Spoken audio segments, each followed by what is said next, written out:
Tech giant Apple and rival Samsung have been banned from selling some of their mobile devices in South Korea.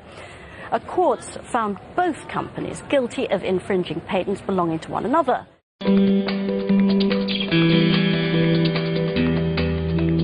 Apple and Samsung have been fined after a South Korean court ruled that they breached each other's patents on mobile devices.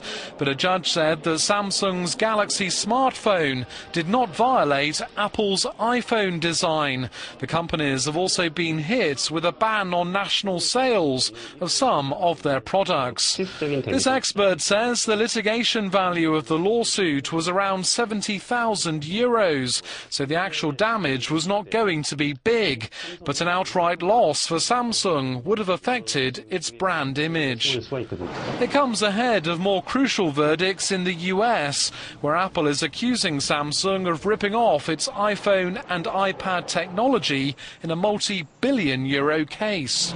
Consumers could be the bigger loser here. They stand to lose in terms of the choices of products in the market, the choices of features they can look at, and price. When companies spend this kind of money on global battles, they have less to spend on innovation, and it's always the consumer who loses when that happens. The Seoul Central District Court ruled Friday that Apple partially infringed on Samsung's mobile data transfer technologies. It ordered the U.S. firm to pay about $35,000 in compensation to Samsung.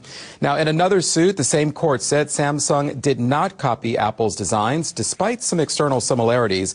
But it did rule that Samsung violated Apple's patents on some touchscreen functions and ordered the South Korean company to pay $22,000 to Apple.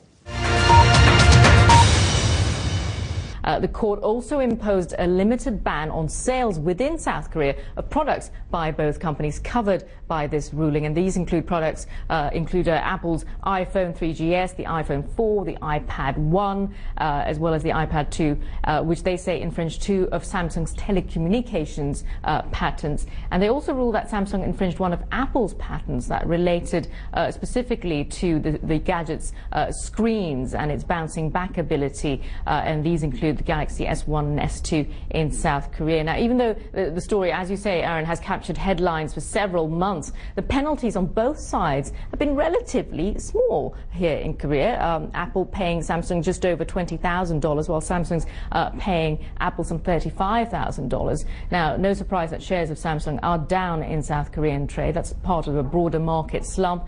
And of course, as you say, Aaron, the decision comes as we await the decision from California, with the jury deliberating on the patent trial between the two firms over there.